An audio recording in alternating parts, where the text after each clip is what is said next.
ஆரோக்கியமான வாழ்க்கைக்கு Aaravil health mix auraville.in வெப்சைட்ல இருந்து வாங்கலாம். உலக வரைபடத்தோட இந்த பகுதியில், அதாவது சரியா தென் அமெரிக்கா கண்டத்துக்கு பக்கத்தில் இருக்கக்கூடிய இந்த பகுதியில் கண்ணுக்கே தெரியாத ஒரு மறைமுகமான கோடு ஒன்று இருக்குது. இப்போ இந்த கோடு என்ன பண்ணுது அப்படின்னா, அந்த கோட்டுக்கு இந்த பக்கம் இருக்கக்கூடிய கடல்வாழ் உயிரினங்களோட வளர்ச்சியை விட அந்த கோடு இந்த பகுதியில் கடல்வாழ் உயிரினங்களோட வளர்ச்சி ரொம்பவே அதிகமாக இருக்குது. எந்த அளவுக்கு அதிகமானா, உலகம் முழுக்க பிடிக்கப்படுற மீன்களில் 15% அதிகமாக இந்த குறிப்பிட்ட பகுதிகளில் தான் பிடிக்கப்படுது. இது மட்டும் இல்லாமல் இந்த பகுதிக்கு பக்கத்தில் இருக்கக்கூடிய இந்த நிலப்பகுதியெலாம் இருக்கு இல்லையா, இதில் இயற்கை வளங்கள், அங்கே இருக்கக்கூடிய உயிரினங்களோட வளர்ச்சி இதெல்லாம் கொஞ்சம் அதிகமா இருக்கு. இப்போ இந்த மாதிரி அதிகமா இருக்கிறது மட்டும் இல்லாம இந்த பகுதிகளில் மட்டுமே வாழக்கூடிய உயிரினங்கள் அப்படின்னு சில உயிரினங்கள்லாம் இருக்கு. அதுல நம்மள ரொம்ப ஆச்சரியப்பட வைக்கிற உயிரினம் தெரியுமா? பென்குயின்ஸ் தான். இப்போ பொதுவாக பென்குயின்ஸை பொறுத்த வரைக்கும் அது பனிப்பிரதேசங்கள், குறிப்பா நம்ம பார்த்தோம்னா அண்டார்டிகால தான் அதிகமா வாழுது அப்படின்னு நம்ம நினைச்சுக்கிட்டு இருப்போம். நம்ம பார்த்த வீடியோஸ்ல எல்லாம் கூட இங்கே தான் வந்து அதிகமா இருந்துக்கும். ஆனா அதே பென்குயின்ஸ் இங்க இருந்து பல ஆயிரம் கிலோமீட்டர் தள்ளி இருக்கக்கூடிய இங்க பெருநாடு இருக்கு இல்லையா, இந்த இடத்துல வாழ்ந்துட்டு இருக்கு. இப்போ பெருல மட்டும் இல்லாம இங்க இருந்து பல ஆயிரம் கிலோமீட்டர் தள்ளி இருக்கக்கூடிய இங்க கெலாபகோஸ் அப்படிங்கிற ஒரு தீவு கூட்டம் இருக்கு. இங்கேயும் அது வாழ்ந்துட்டு இருக்கு. இப்போ இந்த கெலாபகோஸை பொறுத்த வரைக்கும் அது ஈக்குவேட்டர், அதாவது பூமத்திய ரேகை இருக்கு இல்லையா, அந்த பூமத்திய ரேகைக்கு ரொம்ப ரொம்ப ரொம்ப பக்கத்தில் இருக்கக்கூடிய ஒரு பகுதி. இப்போ பூமத்திய ரேகைனா நமக்கு தெரியும், அங்கே தான் வந்து வெயில் கொஞ்சம் அதிகமாகவே இருக்கும் அப்படின்னு சொல்லிட்டு. இப்போ வெயில் அதிகமாக இருக்கக்கூடிய ஒரு இடத்துல பனிப்பிரதேசங்களில் மட்டுமே வாழக்கூடிய பென்குயின் மாதிரியான உயிரினங்கள் எப்படி வாழுது, அதுக்கும் இந்த மறைமுகமான கோட்டுக்கும் ஒரு சம்பந்தம் இருக்கு. அது என்ன? இந்த கோடு எப்படி இங்கே இருக்கக்கூடிய உயிரினங்களோட வளர்ச்சியை அதிகமாக தூண்டுது? இந்த மாதிரியான விஷயங்களை பற்றி தான் இன்னைக்கு நம்ம ஸ்ட்ரீட் வீடியோவில் பார்க்க போகிறோம்.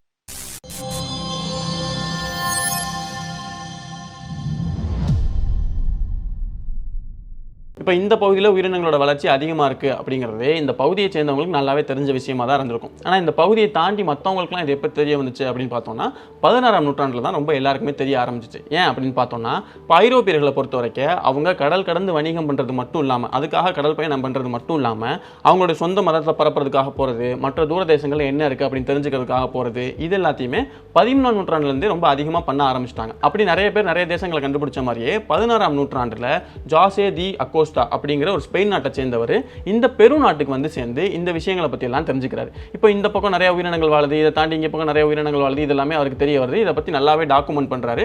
அந்த டாக்குமெண்டேஷனால இன்னும் நிறைய பேருக்கு அதை பற்றி தெரிய வருது. ஆனால் அவருக்கோ இல்லை அந்த டைமில் இருந்தவங்களுக்கோ எதனால் இங்கே உயிரினங்களோட வளர்ச்சி அதிகமாக இருக்குது அப்படிங்கிறது சரியாக தெரியல. இதுக்கப்புறம் நிறைய பேர் இதை பற்றி ஆராய்ச்சி பண்ணிகிட்டே இருக்காங்க. அந்த வகையில் 19ஆம் நூற்றாண்டுடைய ஆரம்பத்தில் ஜெர்மனி நாட்டை சேர்ந்த அலெக்சாண்டர் வேன் ஹம்போல்ட் அப்படிங்கிற ஒரு ஜியாகிரஃபர், இப்போ இந்த ஜியாகிரஃபருங்கிறவர் வந்து புவியியல் சார்ந்த அந்த ஆராய்ச்சிகள்லாம் பண்ணக்கூடியவங்க.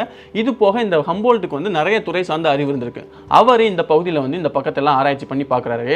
அப்போ இந்த பகுதிகளிலையும் இந்த கடல் பகுதியிலையும் அதிகமான வந்து உயிரினங்கள் இருக்கிறதுக்கு முக்கியமான காரணமாக இங்கே இருக்கக்கூடிய ஓஷன் கரண்ட் தான் காரணமாக இருக்குது அப்படிங்கிறது அவருக்கு தெரிய வருது. இப்போ ஓஷன் கரண்ட்டை பொறுத்த வரைக்கும் இங்கே இருக்கக்கூடிய ஓஷன் கரண்ட் இவர் தான் கண்டுபிடிச்சார், இதை பற்றி அவர் தான் தெரிஞ்சுக்கிட்டாரு அப்படிங்கிறதுனால இந்த ஓஷன் கரண்ட்டுக்கு ஹம்போல்ட் கரண்ட் அப்படிங்கிற பேரை வச்சுட்டாங்க. இப்போ ஹம்போல்ட் கரண்ட்டை பொறுத்த வரைக்கும் அது தென் அமெரிக்க கண்டத்துடைய தெற்கு பகுதியில் இங்கே கீழேருந்து அப்படியே ஆரம்பித்து மேலே போக போக இந்த ஈக்குவேட்டருக்கு பக்கத்தில் வரும்போது அப்படியே மேற்கு பகுதியில் அப்படியே திரும்பிக்கிட்டு இப்படி போகுது. இப்போ இந்த பகுதியில் இந்த மாதிரி ஒரு ஓஷன் கரண்ட் இங்கேருந்து இப்படி போகுது அப்படிங்கிறதுனால தான் வீடியோட ஆரம்பத்தில் கண்ணுக்கே தெரியாத ஒரு கரண்ட் இப்படி போயிட்டு இருக்கு, கண்ணுக்கே தெரியாத ஒரு கோடு இருக்கு அப்படிங்கிற மாதிரி சொல்லியிருப்பேன்.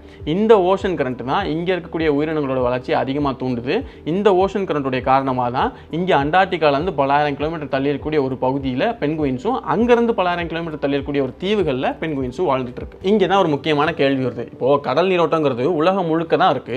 ஆனால் குறிப்பிட்டு இந்த ஹம்போல்ட் கரண்டால மட்டும் இங்கே உயிரோட வளர்ச்சி அதிகமாக இருக்குன்னா அது ஏன் அப்படின்னு யோசிச்சிங்கன்னா, இதுக்கு தான் நம்ம இந்த கடல் நீரோட்டத்தை பற்றின ரொம்ப பேசிக்கான ஒரு விஷயத்தை ஞாபகப்படுத்திக்கணும். என்னன்னா, இப்போ இந்த கடல் நீரோட்டம் அப்படிங்கிறது சுற்றி என்ன மாதிரியான நிலப்பகுதி இருக்குது, அங்கே காற்றுடைய வேகம் எந்த மாதிரியான வீசுது, இது போக அது பூமியோட வட துருவத்தில் இருக்கா தென் துருவத்தில் இருக்கா. ஏன்னா இப்போ கடல் நீரோட்டத்தை பொறுத்த வரைக்கும் வட துருவத்தில் இருக்கக்கூடிய கடல் நீரோட்டம் எல்லாமே ஒரு திசையிலையும் தென் துருவத்தில் இருக்கிறதெல்லாம் வேற ஒரு திசையிலையும் பயணிக்கும். அந்த வகையில் இந்த மாதிரி நிறைய விஷயங்களை பொறுத்து இந்த கடல் நீரோட்டம் அப்படிங்கிறது மாறுபடும். அந்த வகையில் இந்த ஹம்போல்ட் கரண்ட்டை பொறுத்த வரைக்கும் இது தென் அமெரிக்காவுடைய இந்த தென் பகுதியிலிருந்து ஆரம்பிச்சு போகுதுன்னு சொன்னேன் இல்லையா, அப்படி ஆரம்பிச்சு போகக்கூடிய பகுதிகளிலேயே இங்கே இருக்கக்கூடிய ஆண்டஸ் மலை இருக்குது. அந்த ஆண்டஸ் மலையிலேருந்து உருகி வரக்கூடிய அந்த பனியிலேருந்து நல்ல தண்ணி அதில் போய் கலக்குது.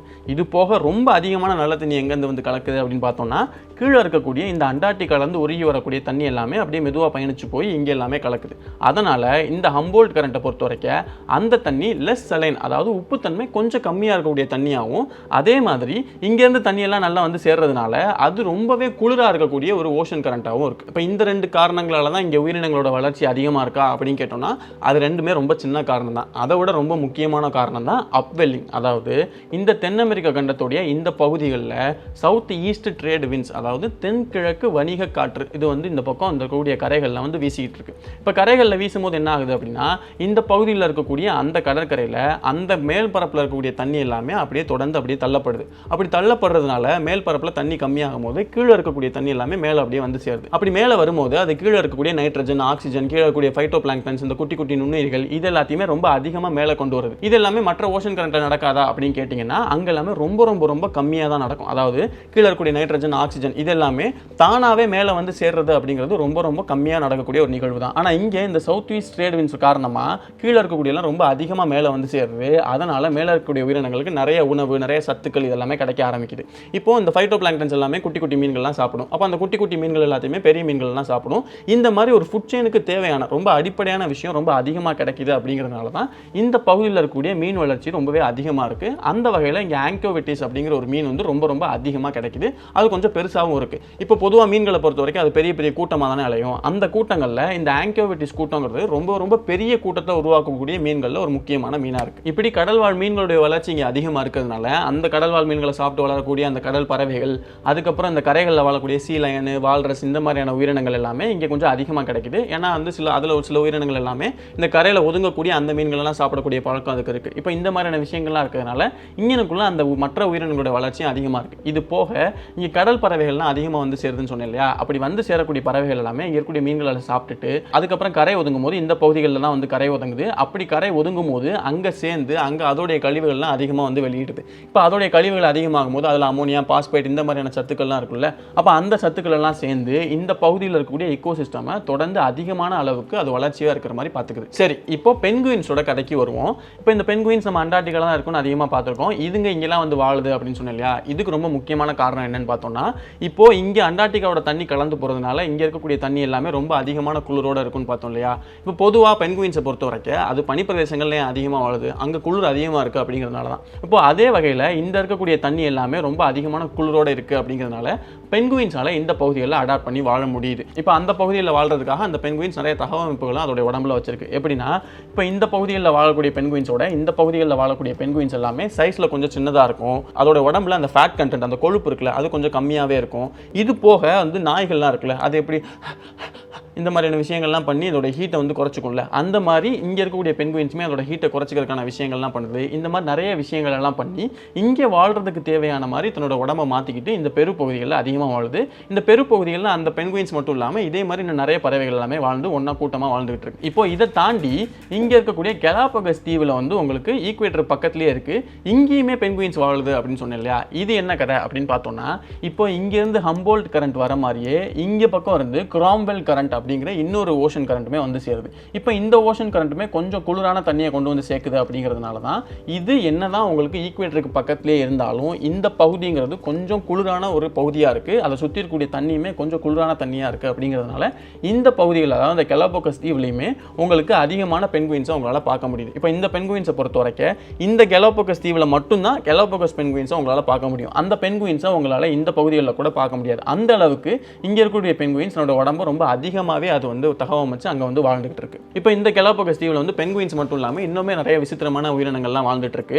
இப்போ பொதுவாக இந்த தீவுக்கு வந்து கெலாபகஸ் அப்படிங்கிற பேர் ஏன் வந்துச்சு அப்படின்னு பார்த்தோம்னா, ஸ்பானிஷ் மொழியில் கெலாபகஸ் அப்படிங்கிறதுக்கு டாட்டாய்ஸ், அதாவது ஆமைகள் அப்படின்னு பேர். அந்த காலத்தில் ஐரோப்பியர்கள் இந்த பகுதிக்கு வந்து சேர்ந்தப்போ இங்கே ஆமைகள் ரொம்பவே அதிகமாக இருந்துச்சு. அப்படிங்கிறதுனால இது ஆமைகள் தீவு அப்படின்னு அவங்க நினச்சிட்டு இருந்தாங்க. அதனால தான் இதுக்கு கெலாபகஸ் அப்படிங்கிற பேரும் வச்சாங்க.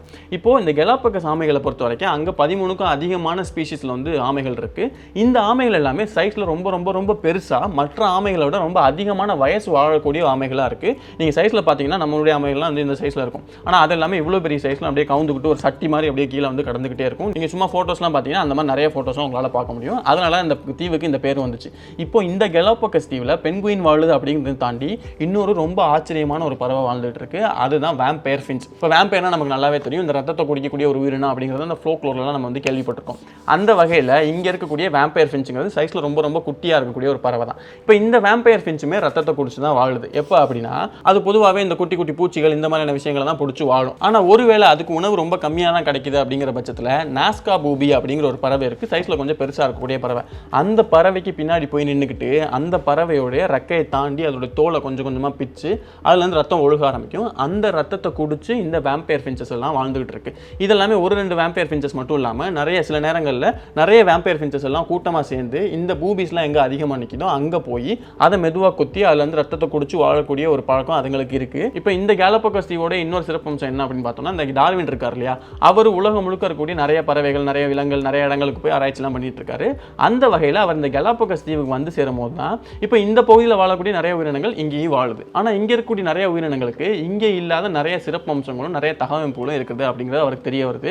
இப்படி நிறைய விஷயங்கள் அவருக்கு தெரிய வரும்போது தான் அவருடைய அந்த தியரி ஆஃப் எவல்யூஷனுக்கு இங்கே இருக்கக்கூடிய உயிரினங்கள் எல்லாமே ரொம்ப முக்கியமான ஒரு சான்றாக அவர் வந்து பயன்படுத்திக்கிறார். அதே மாதிரி இங்கே இருக்கக்கூடிய நிறைய உயிரினங்கள் இன்னைக்கு தேதியில் என்டேஞ்சர்ட் லிஸ்ட், அதாவது அது வந்து கொஞ்சம் அழிவு நிலைக்கு வந்து போயிட்டு இருக்கக்கூடிய உயிரினங்களாக வந்து இருக்கு. ஏன் அப்படின்னா இப்போ இங்கே இருக்கக்கூடிய நிறைய உயிரினங்களை உங்களால் வேற எந்த தீவுகளையுமே பார்க்க முடியாது அப்படிங்கிற ஒரு சூழல் இருக்கு இல்லையா, அதனால இங்கே மனிதர்களோட நடமாட்டம் அதிகமாக வந்து சேர்ந்துருச்சு. அதனால அந்த உயிரினங்கள்லாம் நிறைய இப்போ அழிஞ்சிட்டு வருது. இந்த மாதிரியான நிறைய பிரச்சனைகளுமே இந்த கேலப்பகோஸ் தீவில் இருக்கு. இப்போ இங்கே இந்த கேலப்பகோஸ் தீவில் பென்குயின்ஸ் வாழுதுன்னு சொன்னேன் இல்லையா, இங்கே மட்டும் இல்லாமல் உலகத்தோட இன்னும் நிறைய பகுதிகளில் நம்ம நினச்சி பார்க்காத நிறைய பகுதிகளில் வாழுது. அதில் ரொம்ப குறிப்பாக ஆப்பிரிக்காவில் கூட உங்களுக்கு பென்குயின்ஸ் வாழுது. இப்போ அதை பற்றிலாம் நீங்கள் தெரிஞ்சுக்கணும்னு நினச்சிங்கன்னா அதை பற்றி கீழே கமெண்ட் பாக்ஸில் சொல்லுங்கள். இதை பற்றி நம்ம ரொம்ப டீட்டெயிலான ஒரு வீடியோவே பண்ணலாம். அதாவது அண்டார்டிகாவை தாண்டி எங்கெல்லாம் பென்குயின்ஸ் வாழுது, எதனால் அங்கெல்லாம் வாழ்ந்துட்டு இருக்கு அப்படிங்கிறத பற்றி ரொம்ப டீட்டெயிலான ஒரு வீடியோ பண்ணலாம். எத்தனை கமெண்ட்ஸ் வருது அப்படிங்கிறத பொறுத்து நம்ம அந்த வீடியோ பண்ணலாமா வேணாமா அப்படிங்கிறத நம்ம முடிவு பண்ணிக்கலாம். இப்போ இந்த வீடியோவில் இங்கே இருக்கக்கூடிய ஒரு மறைமுக கோடு, அதாவது ஹம்போல்ட் கரண்ட் பற்றி பார்த்த மாதிரி இதுக்கு முன்னாடி நம்ம ஒரு வீடியோ பண்ணியிருப்போம். அதுவும் கிட்டத்தட்ட இதே மாதிரியான ஒரு விஷயம் தான். இப்போ அங்கே என்ன நடந்துச்சு அப்படின்னா, இங்கே ஓஷன் கரண்ட் கிடையாது.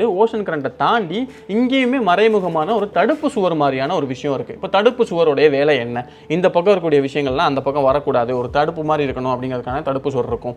அதே மாதிரியான தடுப்பு சுவர் தான் இங்கே ஒன்று இருக்குது. இப்போ இந்த தடுப்பு சுவர் அதாவது மறைமுகமாக இருக்கிறது. இப்போ இது என்ன பண்ணுது அப்படின்னா, இந்த நிலப்பகுதியில் இருக்கக்கூடிய விலங்குகள் இங்கே இருக்கக்கூடிய உயிரினங்கள் எதுவுமே உங்களால் இந்த பக்கம் பார்க்கவே முடியாது. அதாவது இங்கே இருக்கக்கூடிய பகுதிக்கான தூரம் வந்து ரொம்ப ரொம்ப ரொம்ப கம்மி தான். இருந்தாலுமே இங்கே இருக்கக்கூடிய எந்த ஒரு விலங்கையோ இல்லை எந்த ஒரு உயிரினத்தையுமே இல்லை பறவைகளை கூட உங்களால் இந்த பகுதியில் இருக்கக்கூடிய இடங்கள்ல பார்க்க முடியாது. அது ஏன்? அது என்ன மாதிரியான தடுப்பு சுவர் இது? இந்த தடுப்பு சுவர் எப்படி இதெல்லாம் தடுத்து நிறுத்துது? இது எல்லாத்தையும் பற்றி நம்ம ஏற்கனவே ஒரு வீடியோ பண்ணியிருக்கோம். அந்த வீடியோக்கான கார்டு கூட நான் இங்கே தரேன். நீங்கள் கிளிக் பண்ணிங்கன்னா அந்த வீடியோ கூட பார்க்கலாம். இன்னொரு நாள் இன்னொரு வீடியோவில் சந்திக்கிறேன்.